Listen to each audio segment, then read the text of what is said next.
Los que ayudan. Y a unos puso Dios en la iglesia, primeramente apóstoles, luego profetas, lo tercero maestros, luego los que hacen milagros, después los que sanan, los que ayudan, los que administran, los que tienen don de lenguas. 1 Corintios 12:28. Según el apóstol Pablo, parece que quienes prestaban ayuda a la iglesia primitiva lo hacían de diferentes maneras, conforme a la diversidad de dones provenientes del propio Espíritu Santo. Nos dice que a unos puso Dios en la iglesia, primeramente apóstoles. Ellos debían ir de un lugar a otro para fundar iglesias y ordenar ministros. Luego había profetas, algunos de los cuales profetizaban y otros recibían el don de explicar las profecías. Enseguida se tenía lo tercero, maestros, que eran probablemente ya sea pastores establecidos en diversas iglesias para enseñar la palabra, o evangelistas que viajaban por doquier proclamando la verdad. A continuación dice, luego los que hacen milagros, después los que sanan, y el apóstol no olvida mencionar otra clase de personas, llamados los que ayudan. Ahora, yo supongo que en nuestra época sería sumamente difícil y casi imposible saber quiénes eran precisamente esas personas. Algunos han pensado que eran ministros asistentes que ocasionalmente ayudaban a los pastores establecidos tanto en la obra pastoral de visitas como también en la predicación ocasional de la palabra. Otros han pensado que se trataba de diáconos asistentes e incluso, tal vez, de diaconisas, un oficio que ciertamente era reconocido en las iglesias apostólicas. Otros, además, han supuesto que esos ayudantes servían de apoyo en el santuario, se encargaban de que los forasteros fueran alojados apropiadamente y administraban todos esos detalles que siempre deben ser vigilados por alguien vinculado a cualquier reunión de personas con cualquier propósito público del tipo que fuera.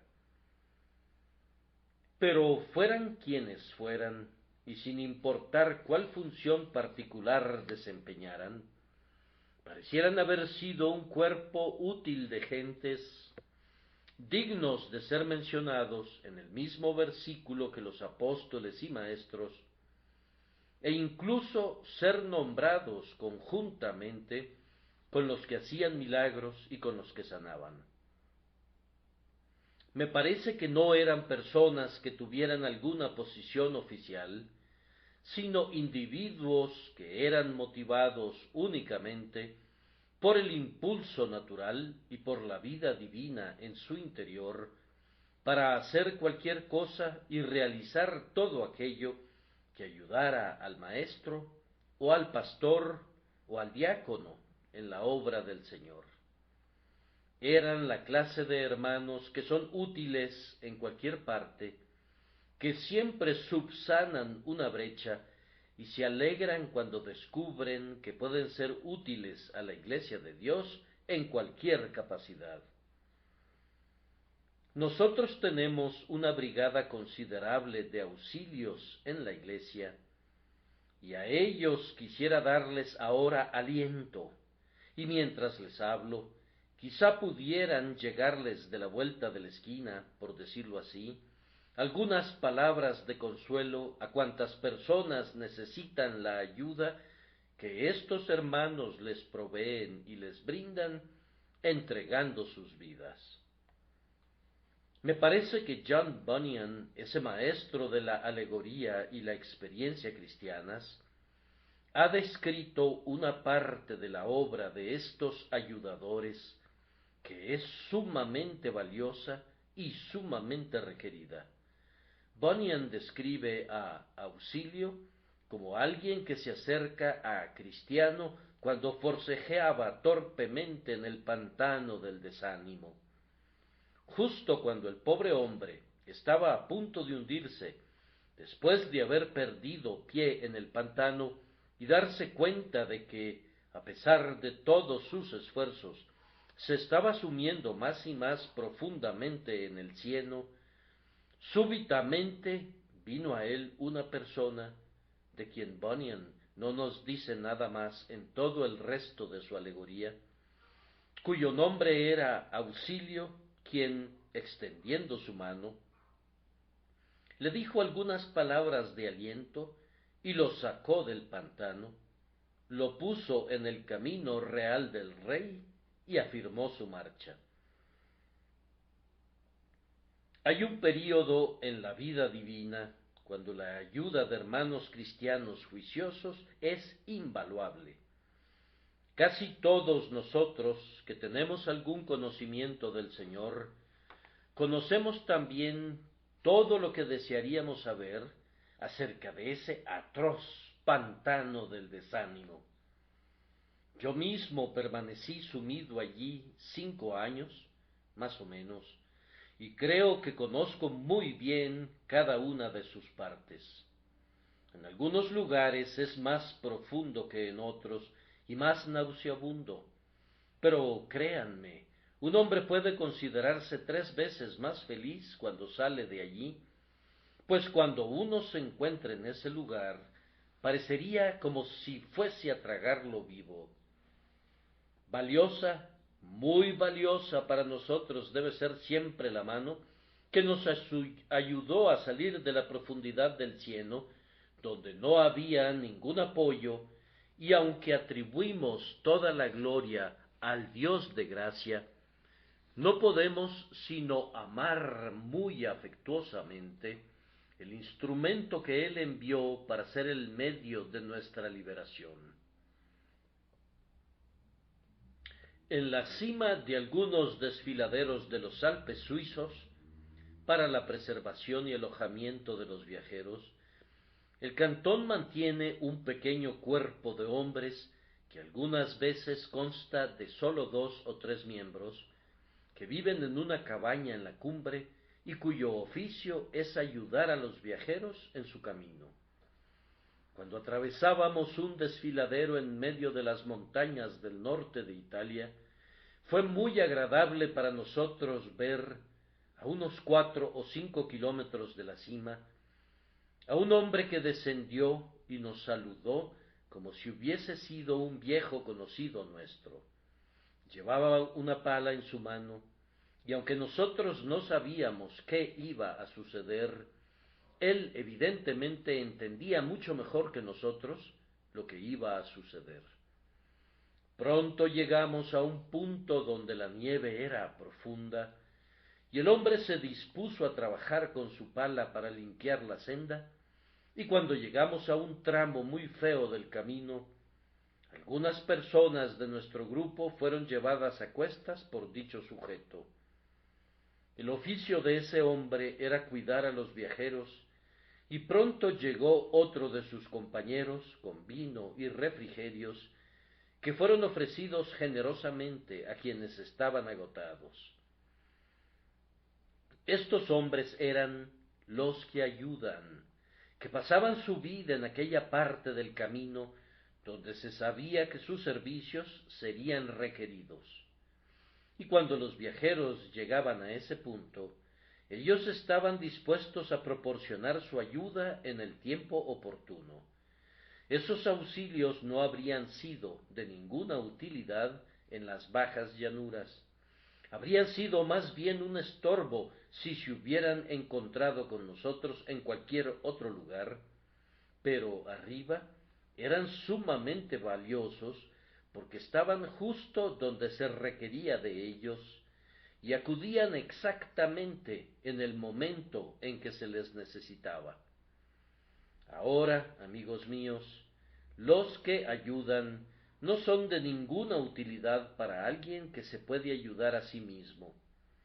Cuando no se experimenta ningún problema, un ofrecimiento de ayuda es una intrusión. Sólo hay un punto preciso, una coyuntura tal como atravesar un desfiladero que atraviesa la cima de una montaña, donde la ayuda sería sumamente valiosa para cualquiera.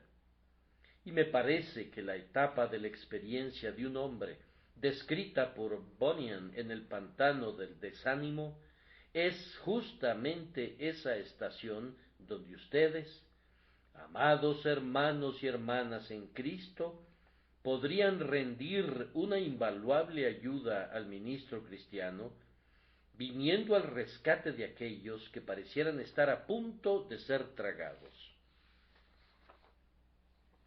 Esta brigada de los que ayudan, si entiendo a Bunyan correctamente, están estacionados a las orillas de todo el pantano del desánimo, y su oficio consiste en vigilar por doquier y escuchar los gritos de los viajeros sumidos en la oscuridad que pudieran dar tumbos en el cielo. Así como la Real Sociedad Humanitaria distribuye a sus hombres a lo largo de los bordes de los lagos ubicados en los parques durante el invierno, y cuando se forma el hielo, los instruye a que estén alertas y cuiden a cualquiera que se aventure en ellos.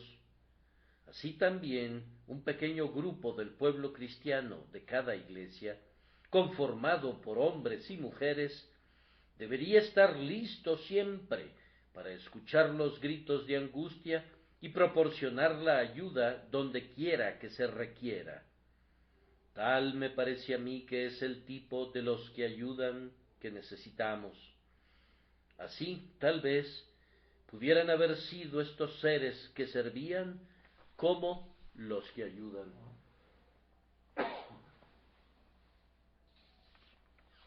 Antes que nada, quiero dar unas cuantas instrucciones a estas personas que son los que ayudan, relativas a cómo pueden auxiliar a los pobres pecadores a salir del pantano de la desconfianza.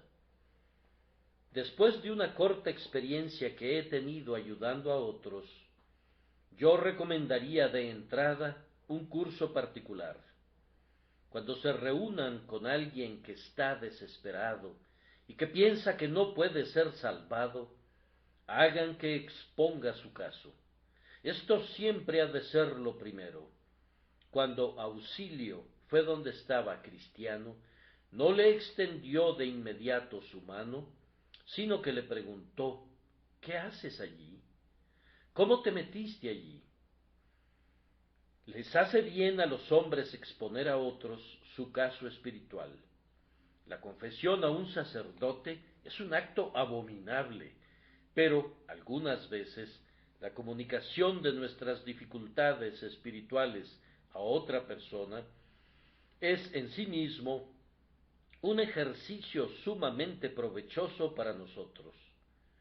Ustedes sabrán cómo tratar con ellos, y ellos sabrán mejor qué es lo que ustedes quieren si exponen sus necesidades.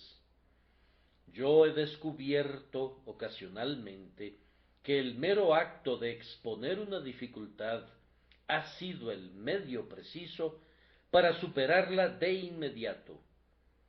Algunas de nuestras dudas no soportarían contemplar la luz del día. Hay muchas dificultades espirituales que, si un hombre las contemplara plena y objetivamente en el rostro durante el tiempo suficiente para ser capaz de describirlas, se desvanecerían incluso durante la propia investigación. Deja que el joven exponga su caso. Reúnete con él a solas, querido hermano. Pídele que se siente tranquilamente junto a ti y pregúntale: ahora, ¿qué es lo que te turba? ¿Cuál es el punto que te desconcierta? ¿Qué es lo que no puedes entender? ¿Qué es lo que te desanima y te descorazona? Deja que exponga su propio caso. Junto con esto, en la medida de lo posible, entren en su caso.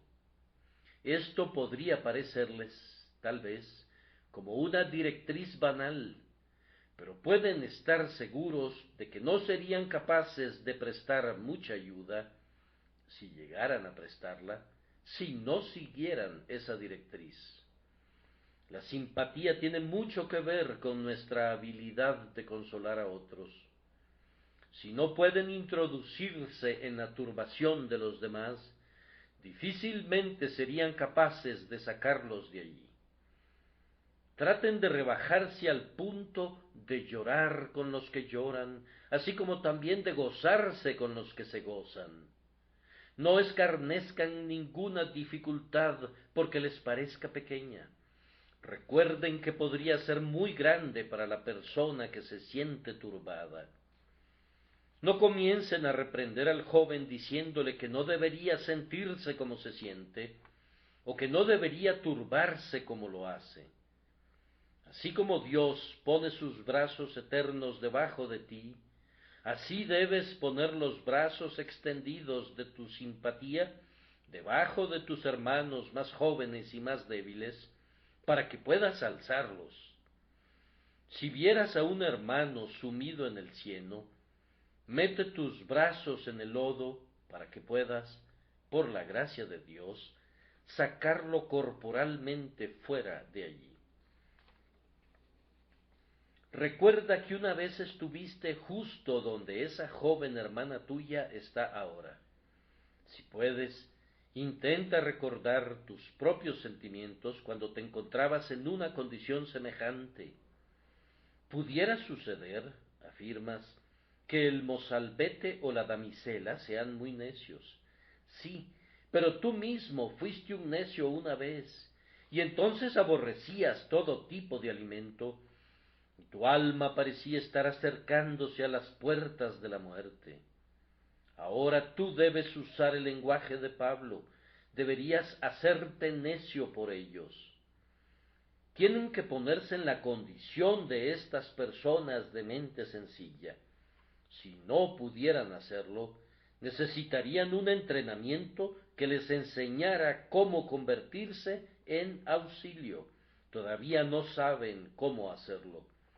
Déjenlos que expongan su caso y luego procuren sentir sus dificultades como si fueran propias.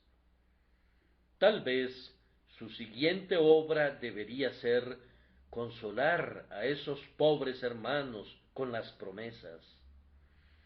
Auxilio, en el progreso del peregrino, le preguntó a Cristiano el motivo por el cual no buscó los apoyos, y le comentó que habían unas útiles piedras sólidas a lo largo de todo el pantano, pero Cristiano le respondió que no las había advertido. Hermanos, deben conocer bien las promesas de Dios, deben tenerlas en la punta de su lengua, listas para cualquier circunstancia. Nos hemos enterado de un cierto hombre docto que solía llevar con él copias miniaturas de los autores clásicos, de tal forma que casi transportaba una biblioteca bodleiana en su bolsillo. O que llevaran ustedes consigo Biblias miniatura, o mejor todavía, que tuvieran toda la palabra de Dios acompañándolos constantemente en su corazón, de tal forma que fueran capaces de decir una palabra oportuna a quienes están desfallecidos. Siempre que se encontraran con una pobre alma turbada, qué bendición sería para ustedes que fueran capaces de decirle: sí, tú eres un pecador, es cierto, pero Jesucristo vino al mundo para salvar a los pecadores. Tal vez les comente que no puede hacer nada, pero ustedes pueden responderle que no se le dice que haga algo, excepto que crea en el Señor Jesucristo y será salvado. Tal vez les diga que no puede creer, pero pueden recordarle esta promesa: todo aquel que invocare el nombre del Señor será salvo. Esto es, aquellos que le buscan sinceramente por medio de la oración.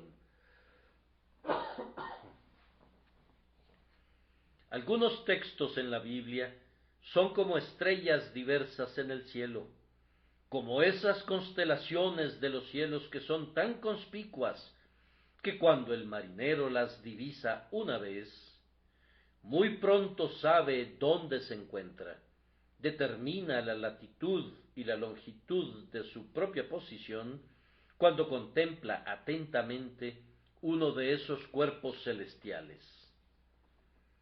Algunos resplandecientes pasajes de la Escritura parecieran estar colocados en el firmamento de la revelación como estrellas que guían a las pobres almas desconcertadas. Refiéranse a ellos, cítenlos con frecuencia, hagan que el pobre pecador fije sus ojos en ellos. Esa será una de las mejores maneras de ayudarle. Oh, si hubiese alguna pobre persona desesperada aquí presente esta noche, permítame que le cite unas grandiosas y poderosas promesas de nuestro Dios. Deje el impío su camino y el hombre inicuo sus pensamientos, y vuélvase a Jehová, el cual tendrá de él misericordia, y al Dios nuestro, el cual será amplio en perdonar. No retuvo para siempre su enojo, porque se deleita en misericordia. El que quiera, tome del agua de la vida gratuitamente. Estos tres textos son muestras de promesas por medio de las cuales ustedes, que son auxilios, pueden apoyar a los pecadores que se hunden. Después de esto, queridos amigos, intenten instruir más plenamente en el plan de salvación a quienes pudieran necesitar de su ayuda. El Evangelio es predicado cada domingo en cientos de púlpitos en Inglaterra, y sin embargo no hay nada que sea tan poco conocido o entendido en este país como la verdad que es en Jesús. Algunas veces, sin importar cuánto lo intente, el predicador no puede exponer con sencillez el simple Evangelio. Tal vez tú podrías ser capaz de hacerlo porque te adaptas a la comprensión de la persona que está ante ti. Dios es mi testigo de cuán sinceramente me esfuerzo siempre para decir con sencillez y claridad lo que expreso, pero mis modos peculiares de pensamiento y de expresión podrían no adaptarse a los casos de algunas personas en una concurrencia tan vasta como esta. Alguien más podría adaptarse a los casos que yo no puedo. Si mis hermanos y hermanas, los que ayudan, estuvieran activos constantemente, podrían explicar a menudo aquello en lo que yo más bien los confundo. Eso que podría no haber sido entendido como el predicador lo expuso, será comprendido si fuera explicado nuevamente por ellos. Si exponen lo mismo de otra manera, el pecador dirá: «Ah, ya lo veo, no pude entenderlo de la explicación del predicador, pero puedo entenderlo por tu explicación». Si quieren ayudar a las almas, muéstrenles al Salvador. No las atosiguen con asuntos irrelevantes, sino simplemente háblenles de inmediato acerca de la sangre preciosa. Eso es lo principal. Díganle al pecador que todo aquel que confía en Cristo será salvado. No le deben mostrar la puerta angosta como lo hizo Evangelista. Esa no es la manera, sino muéstrenle la cruz al pecador. Pobre cristiano, no habría estado nunca en el pantano del desánimo si hubiera contado con la persona apropiada para que le dirigiera. No reprendan a Evangelista, sino simplemente deshagan el daño que él hizo, guiando siempre al pecador al Calvario.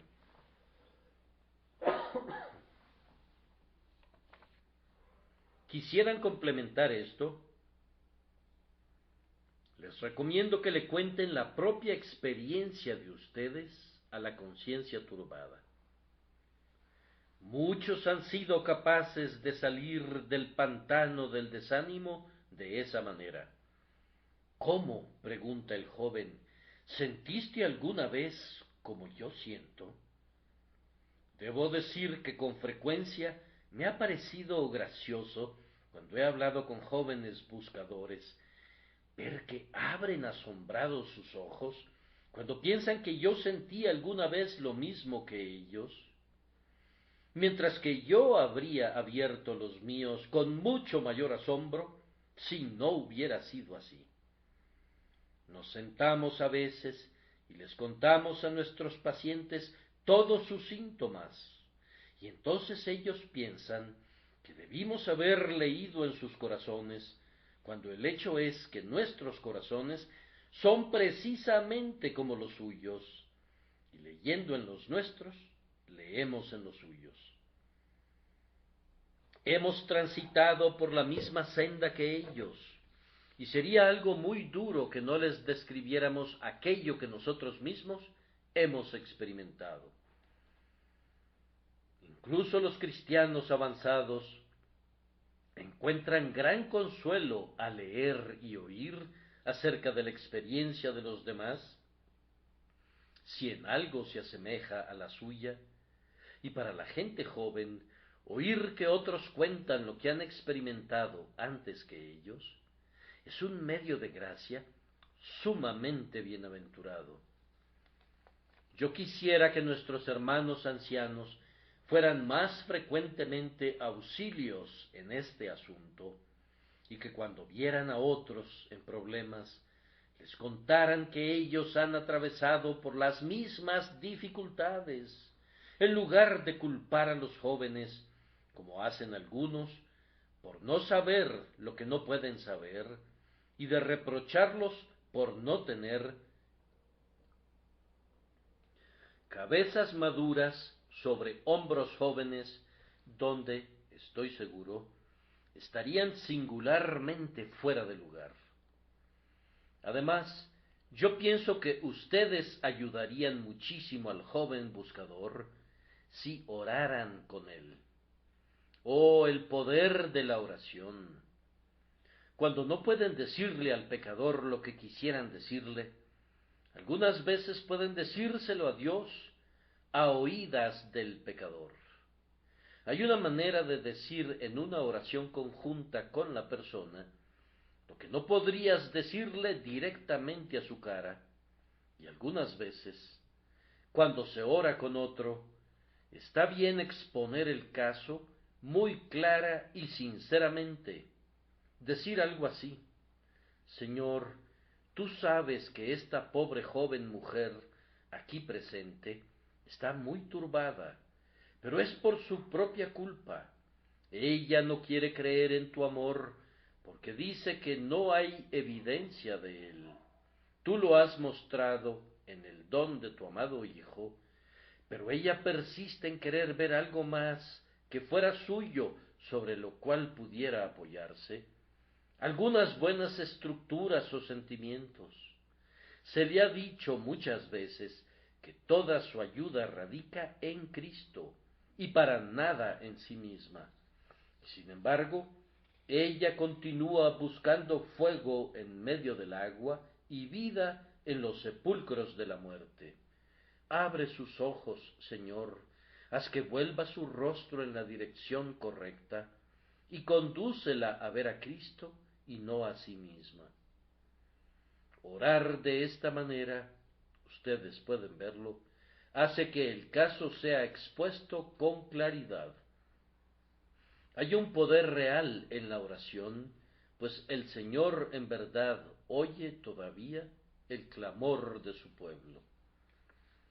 Amados, tan ciertamente como que el fluido eléctrico transporta el mensaje de un lugar a otro, tan ciertamente como las leyes de la gravitación mueven a las esferas.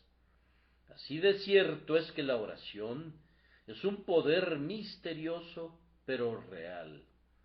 Dios, en verdad, oye la oración. Algunos estamos tan seguros de ello como lo estamos de respirar. Lo hemos probado y comprobado. No es ocasionalmente que Dios la ha oído, sino que se ha convertido en algo regular para nosotros pedir y recibir, como lo es para nuestros hijos pedir alimento a la mesa y recibirlo de nuestras manos. Yo difícilmente pensaría en intentar demostrar que Dios oye mi oración, ya sea demostrármelo a mí mismo o a cualquier otro. De tal manera se ha convertido en el hábito de mi vida saber que Dios oye la oración, que no tengo más duda de ello de la que tengo del hecho que si pierdo mi balance caeré, y de que el poder de la gravedad me afecta al caminar, al quedarme quieto, al levantarme y al acostarme. Entonces, yo les suplico que ejerciten este poder de la oración, y descubrirán con frecuencia que cuando ninguna otra cosa puede ayudar a un alma a salir de su dificultad, la oración lo hará. Queridos amigos, si Dios está con ustedes, no hay límites para su ayuda a los demás por medio del poder de la oración. Estas directrices, y no son muchas, quisiera que las conservaran en su memoria, como lo harían con las directrices de la Real Sociedad Humanitaria, referentes a la gente que ha estado en peligro de ahogarse. Me atrevería a decir que algunos de ustedes las han practicado durante tanto tiempo que las conocen bastante bien. Habiendo expuesto así cómo ayudar, ahora voy a describir a quienes pueden ayudar. No es cualquiera quien puede ayudar de la manera que lo he estado describiendo. Quiero alistar a una pequeña brigada de bomberos espirituales, esto es, quiero juntar un grupo de auxilios que asistan a las personas que pudieran estar resbalándose y tropezándose en torno al pantano del desánimo. La primera cosa esencial para un verdadero auxilio es que debe tener un corazón sensible. Hay algunas personas que parecieran estar preparadas a propósito, por la gracia divina, para ser ganadores de almas. Conozco a un hermano a quien una vez me aventuré a comparar con un perro de presa en cuanto a este asunto, pues tan pronto sospechaba que había algunas almas ansiosas, se ponía en alerta, y tan pronto oía acerca de un número de convertidos, iba hacia allá. Él parece embotado y pesado en cualquier otro momento, pero en el momento preciso, sus ojos destellan, su corazón palpita, su alma entera es conducida a la acción y se convierte en un nuevo hombre. En medio de los convertidos y de los buscadores es todo vida. Su alma coge fuego directamente. Y entre la diversidad de dones que proceden del mismo Espíritu, su don es evidentemente el de ayudar a las almas. Timoteo fue uno de esos hombres. De él dice Pablo: a ninguno tengo del mismo ánimo y que tan sinceramente se interese por vosotros. En la vida común, ustedes saben que hay personas que parecieran haber nacido para ser enfermeras. Hay otros, con toda seguridad, que no pueden hacer eso en absoluto. Si estuvieras enfermo, nunca querrías tenerlos a tu lado, aunque no te cobraran nada, e incluso te pagaran para que aceptes tenerlos a tu lado. Tienen muy buena intención, pero de alguna manera u otra pisarían con firmeza de un extremo a otro en tu habitación cada vez que se movieran, y con seguridad te despertarían. Y si hubiera la necesidad de tomar alguna medicina en la noche, te sabría todavía peor si ellos te la administraran. Pero seguramente has conocido a una verdadera enfermera, tal vez se trata de tu propia esposa, y nunca la oíste atravesar el cuarto cuando estabas enfermo, y nunca lo harías aun si te pusieras algún instrumento al oído equivalente al microscopio para el ojo, que magnifica la cosa más ínfima. Ella pisa tan suavemente que sería más fácil que oyeras el latido de su corazón que su pisada. Luego también ella entiende exactamente tus gustos y siempre sabe qué debe traerte. ¿Quién se enteró de una enfermera más apta para su trabajo que la señorita Nightingale? Pareciera como si ella no pudiera hacer otra cosa, y como si Dios la hubiera enviado al mundo a propósito, no sólo para que fuera una enfermera, sino para que pudiera enseñar ese oficio a los demás. Bien, exactamente lo mismo sucede en las cosas espirituales. He usado una ilustración casera para mostrarles lo que quiero decir. Hay algunas personas que si trataran de consolar a alguien cuando está angustiado, se aplican al trabajo tan torpemente que con seguridad le acarrearían una mayor cantidad de problemas de los que antes tenía. Realmente tienen buena intención y tratan de hacerlo lo mejor posible, pero no pueden hacer lo que ustedes necesitan. No es su trabajo, no son auxilios. Toman una barra de hierro para hacer algo que una pequeña ganzúa podría conseguir fácilmente, y hacen todo con un estilo tan extraño y torpe que es notorio que ellos no fueron hechos para ese trabajo. El auxilio verdadero para un alma angustiada es una persona que, aunque su cabeza no sea muy grande, posee un corazón cálido y grande. Es un hombre, de hecho, que es todo corazón. Se decía de Juan que era una columna de fuego de la cabeza a los pies. Ese es el tipo de hombre que el alma necesita cuando está tiritando en medio del frío invierno del desánimo. Yo conozco a tales hombres. Pido a Dios que prepare a muchos más y que nos dé a todos nosotros más de la ternura que había en Cristo, pues a menos que seamos hechos aptos para el trabajo de esa manera, nunca seremos capaces de hacerlo. Además, quien ayuda no solamente necesita un gran corazón, sino un ojo muy sensible. Hay una manera de obtener un ojo sensiblemente agudo con relación a los pecadores. Conozco a algunos hermanos y hermanas que, cuando están sentados en sus reclinatorios, casi podrían decir cómo está operando la palabra en aquellas personas sentadas junto a ellos. Algunas personas no pueden hacer eso, pero otros sí pueden, y además saben precisamente qué deben decirles a sus vecinos de asiento cuando el sermón termina.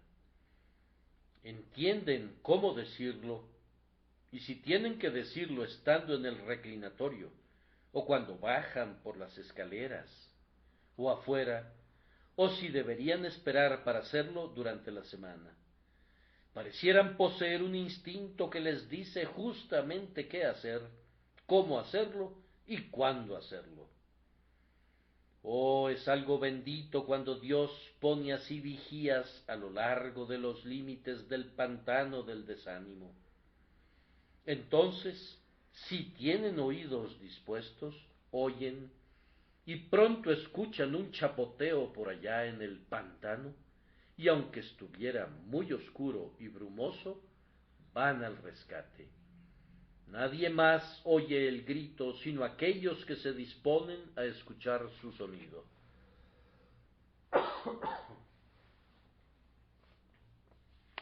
También necesitamos para esta obra hombres que son ligeros de pies para correr. Vamos, hay algunos entre ustedes que nunca les hablan a sus vecinos acerca de sus almas. Ocupan un asiento aquí y no piensan nunca en decirles una sola palabra a quienes están sentados junto a ellos.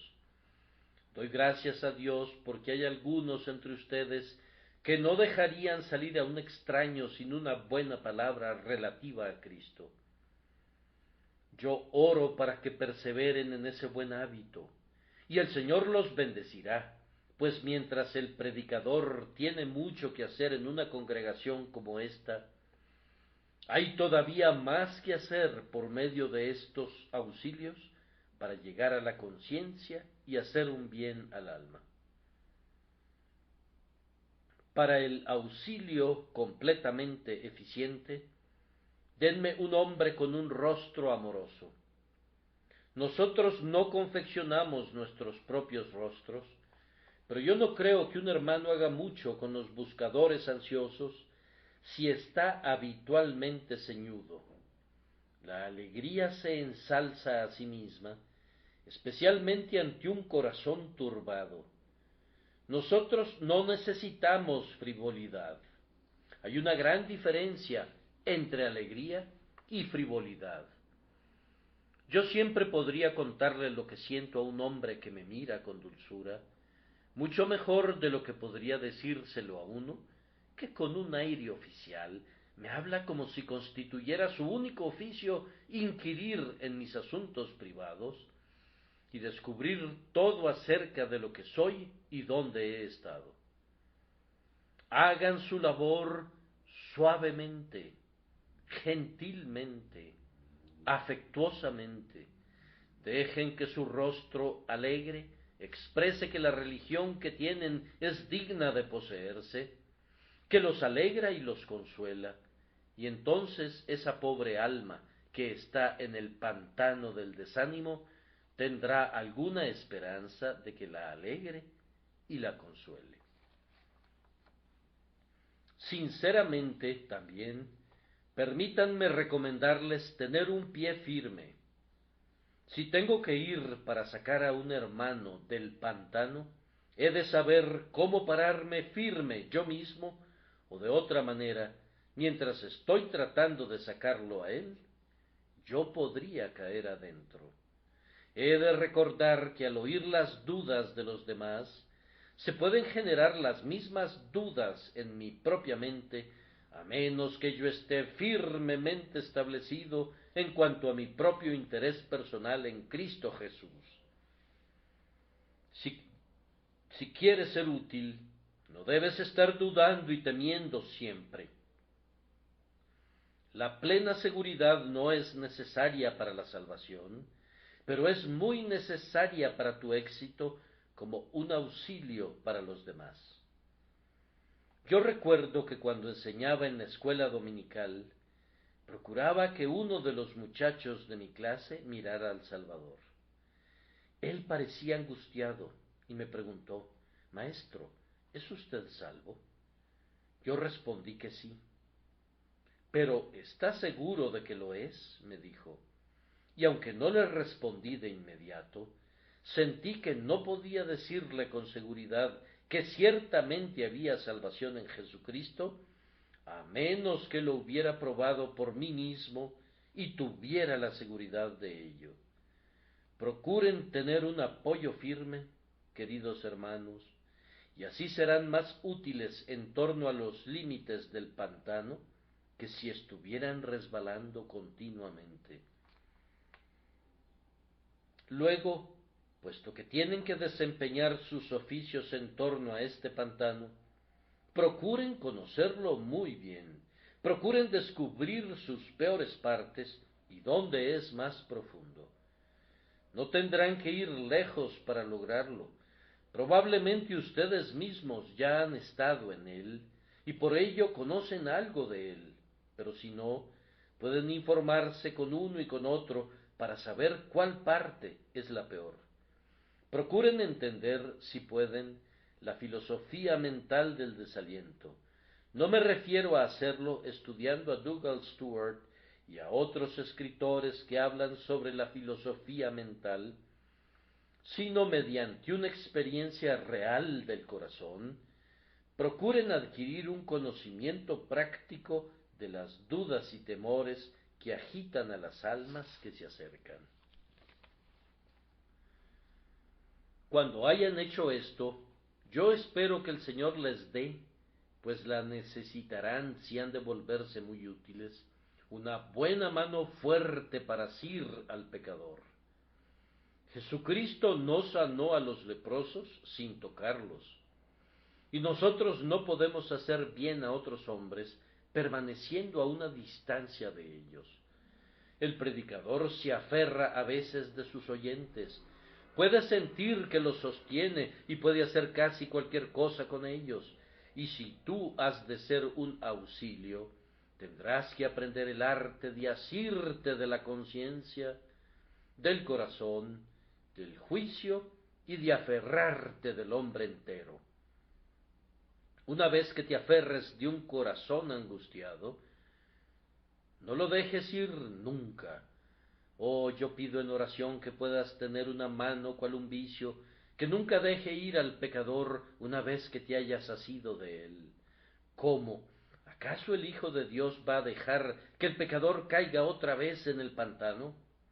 No, no mientras la roca sobre la que está se mantenga firme y mientras pueda sostener al pecador por medio de las manos, de la oración y de la fe. Que Dios te enseñe a sostener a los hombres por el amor, por la simpatía espiritual y por la pasión por las almas, de tal forma que no los sueltes.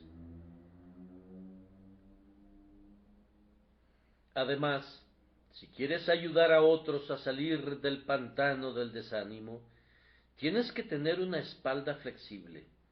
Si permanecieras tiesamente erguido, no podrías sacarlos. Debes inclinarte a donde está el hombre. Allí está él. Casi se ha hundido. El cieno le está llegando casi a su cabeza. Tú tienes que arremangarte los brazos y ponerte a trabajar. Pero el hombre no puede hablar un correcto inglés. No te preocupes. No le hables en un correcto inglés, pues no lo entendería. Háblale en un mal inglés para que pueda entenderte. Se dice que muchos de los sermones de Agustín están llenos de un sorprendente mal latín, no porque Agustín no dominase el latín, sino porque el latín vulgar de la época se adecuaba mejor a su propósito de asir a los hombres. Hay una cierta mojigatería en los ministros que los descalifica para ciertas obras. No pueden hacer que su boca exprese una verdad en un lenguaje que las vendedoras de pescados entenderían. Bienaventurado es el hombre cuya boca dice la verdad de tal manera que las personas con las que habla la entienden. Pero la dignidad del púlpito, dice uno. Bien, ¿y qué es eso? La dignidad de un carro de guerra radica en los cautivos que son arrastrados bajo sus ruedas, y la dignidad del púlpito radica en el número de almas convertidas a Dios. No me hables de tu fina jerigonza, de tus palabras al estilo de Johnson, de tus arrolladores párrafos. No hay dignidad en ninguna de estas cosas si pasan por encima de la cabeza de tus oyentes. Debes condescender hasta los hombres de un bajo nivel, y te encontrarás algunas veces con hombres y mujeres a quienes debes hablarles realmente en un estilo que no es agradable a tus gustos, pero que tu juicio y tu corazón te exigirán y te forzarán a usarlo. Aprende a inclinar tu espalda. No vayas a una humilde casa de la manera que una fina dama acude para visitar a la gente pobre. Anda y siéntate en una silla, o siéntate en una valla si no hay espinas. Siéntate cerca de la buena mujer, incluso si está muy sucia, y háblale no como su superior, sino como su igual. Si hay algún mozuelo jugando a las canicas y quieres hablarle, no tienes que apartarlo de su juego ni mirarlo hacia abajo desde una abominable altura como lo haría un maestro de escuela, sino más bien comienza con unas cuantas expresiones festivas y luego deja caer en sus oídos alguna frase más seria. Si quieres hacer bien a la gente, tienes que rebajarte hasta el lugar donde están. De nada sirve predicar excelentes sermones a hombres que se están ahogando. Antes bien, llega hasta el borde de la piscina, extiende tus brazos y trata de sacarlos. Estas, realmente así lo pienso, son algunas de las cualidades de un verdadero auxilio.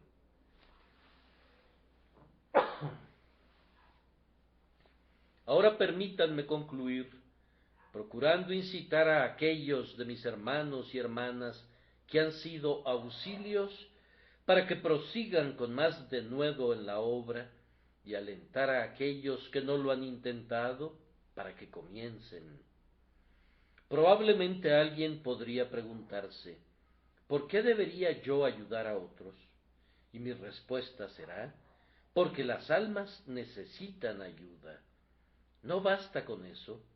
El grito de la miseria es un argumento suficiente para la misericordia. Las almas lo necesitan, mueren, perecen, están al punto de la desesperación. Ayúdales. La semana pasada circuló en los periódicos una historia de un hombre que fue encontrado muerto en una zanja y que había permanecido allí durante 6 semanas. Se decía que alguien había oído un grito de ¡perdido! ¡perdido! Pero como estaba oscuro, no salió para ver de quién se trataba. Horrible, horrible, comentas, y sin embargo, tú podrías haber hecho exactamente lo mismo. Hay algunas personas presentes aquí esta noche que tal vez no griten perdidos porque no sienten que están perdidos, aunque sí lo están. Y los dejarás perecer en la zanja de su ignorancia. Hay otros que dan voces diciendo perdidos y que necesitan una palabra de consuelo, y los dejarás perecer en la desesperación por falta de esa palabra. Hermanos míos, que las necesidades de la humanidad los animen a la actividad. Además, recuerden cómo fueron ayudados ustedes mismos cuando se encontraban en una condición semejante. Algunos de nosotros no olvidaremos nunca a esa amada maestra de la escuela dominical, esa tierna madre, esa mujer cristiana, ese amable joven, ese excelente anciano de la iglesia, que una vez hicieron tanto por nosotros. Nunca olvidaremos su tierna atención. Ellos nos parecían como visiones de ángeles resplandecientes cuando nos encontrábamos en la densa niebla y en la oscuridad.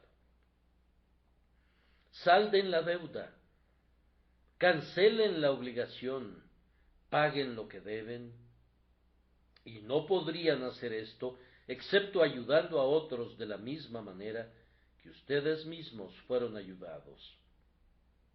Además, Cristo lo merece. Hay un cordero allá afuera que está perdido. Es su cordero. ¿Acaso no te preocuparás por él? Si hubiera un niño desconocido a mi puerta solicitando albergue durante una noche, el sentimiento humanitario me motivaría a rescatar a esa pobre criaturita de la nieve y del viento. Pero si fuera el hijo de mi hermano o de algún querido amigo, la simpatía hacia el pariente me constreñiría a protegerlo. Ese pecador es alguien comprado con la sangre del Salvador y es muy apreciado para él. Es un hijo pródigo, pero es el hijo de tu padre y por consiguiente se trata de tu propio hermano. Por la relación que hay, aunque al presente él no lo discierna, ustedes están ligados. Una obligación moral pende sobre ti para prestarle ayuda. Oh amados, ustedes no necesitarían ningún otro argumento si supiesen cuán bienaventurada es la obra en sí misma. ¿Quieren adquirir reconocimiento? Ayuden a otros. ¿Quieren crecer en gracia? Ayuden a otros. ¿Quieren desprenderse de su propio desaliento? Ayuden a otros. Ayudar a otros aviva el pulso, aclara la visión, vuelve valerosa el alma. Ayudar a otros en el camino al cielo confiere 1000 bendiciones sobre sus propias almas. Cierren las corrientes de su corazón y se volverán repulsivas, estancadas, pútridas y fétidas. Dejen que fluyan las corrientes y serán frescas y dulces y brotarán continuamente. Vivan para otros y vivirán 100 vidas en una. Para una bienaventuranza se recomienda adoptar la diligencia y divorciarse de la ociosidad. Pero si eso no bastara, pienso que puedo decir que tú eres llamado a esa obra. Tu Señor te ha contratado. No te corresponde a ti elegir cuidadosamente lo que harás. Él te ha dado tus talentos y tú tienes que cumplir lo que Él te ordene. Entonces, esta noche, antes de salir de esta casa, procuren desempeñar algún servicio práctico para su maestro, pues Él los ha llamado para eso. Si no lo hicieran, probablemente recibirán la vara de la corrección. Si no ayudan a otros, Dios los tratará como los hombres tratan a sus mayordomos, que no hacen un uso correcto de los bienes confiados a ellos. Su talento les podría ser quitado. La enfermedad podría estar aguardándolos, ya que no son activos mientras gozan de salud. Podrían ser llevados a la pobreza porque no hacen un uso adecuado de las riquezas. Podrían ser conducidos a una desesperación más profunda porque no han ayudado a las almas que desesperan. El sueño de Faraón se ha visto cumplido con frecuencia. Él soñó que había 7 vacas gordas que pacían en el prado, y pronto llegaron 7 vacas enjutas de carne que devoraron a las gordas. Algunas veces, cuando ustedes están llenos de gozo y paz, son holgazanes y ociosos, y no hacen ningún bien a los demás. Y siempre que se da este caso, pueden estar seguros de que muy pronto las 7 vacas flacas vendrán y devorarán a las 7 vacas gordas. Pueden estar muy seguros de que esos días enjutos, en los que no hacen nada por su Señor, esas oraciones enjutas, esos enjutos domingos, devorarán a los domingos gordos, a sus gordas gracias, a sus gozos gordos, y entonces, ¿dónde estarán? Además de todo esto, nosotros nos estamos acercando al cielo y los pecadores se están acercando al infierno. El tiempo en que podemos ganar almas sirviendo a Cristo se está acortando. Los días de algunos aquí serán muy escasos y no podrían ser muchos para ninguno de nosotros. Oh, pensemos en la recompensa. Dichoso es el espíritu que ha de oír a otros decir cuando entre a las regiones celestiales: Padre mío, te doy la bienvenida. Almas sin hijos en la gloria, que nunca fueron hechas una bendición para otros en la tierra, seguramente se perderán del cielo de los cielos, pero aquellos que han llevado a otros a Cristo tendrán en adición a su propio cielo, el gozo de la simpatía con otros espíritus para quienes fueron un instrumento de bendición. Yo quisiera poder expresar lo que quiero decir en palabras que penetraran quemando en sus corazones. Necesito que cada miembro de esta iglesia sea un obrero. No necesitamos ningún zángano. Si cualquiera de ustedes quiere comer y beber y no hace nada, cuenta con suficientes lugares en cualquier otra parte donde puede hacerlo. Hay por todos lados reclinatorios vacíos. Vayan y ocúpenlos, pues nosotros no los necesitamos. Cada cristiano que no sea una abeja es una avispa. Las personas más pendencieras son las más inútiles, y quienes son más felices y pacíficos son generalmente aquellos que están trabajando más para Cristo. Nosotros no somos salvados por obras, sino por gracia, pero debido a que somos salvos, deseamos ser instrumentos para llevar a otros a Jesús. Quisiera motivarlos a que se incorporen a ayudar en esta obra. Ancianos, jóvenes, y también ustedes, hermanas mías, y todos ustedes, de acuerdo a sus dones y experiencia, ayuden. Quiero hacerles sentir esto. Yo no puedo hacer mucho, pero puedo ayudar. No puedo predicar, pero puedo ayudar. No puedo orar en público, pero puedo ayudar. No puedo ofrendar mucho dinero, pero puedo ayudar. No puedo funcionar como un anciano o un diácono, pero puedo ayudar. No puedo brillar como una brillante estrella particular, pero puedo ayudar. No puedo servir al Señor yo solo, pero puedo ayudar. Hay un texto sobre el cual un antiguo puritano predicó una vez un sermón muy singular. Sólo había dos palabras en el texto, y esas palabras eran y Bartolomé. La razón por la que escogió ese texto era que el nombre de Bartolomé nunca es mencionado solo, pero siempre se dice de él que estaba haciendo algo bueno junto con alguien más. Él no es nunca el actor principal, sino siempre es el segundo. Bien, que este sea su sentir, que si no pueden hacerlo todo ustedes, harán lo que puedan por ayudar. No nos reunimos esta noche como una junta de consejo para presentar diplomas para tales discípulos que a través de muchas sesiones de labor los han ameritado. Yo confiero en ustedes que han aprovechado bien sus oportunidades el sagrado título de auxilios. Algunos más los tendrán cuando los hayan merecido. Vayan y gánenselos. Que Dios nos conceda que pueda ser su gozo vestir la santa vestimenta de la caridad, con flecos de humildad, y entrar en el cielo alabando a Dios por haberles ayudado a ser auxilios para otros.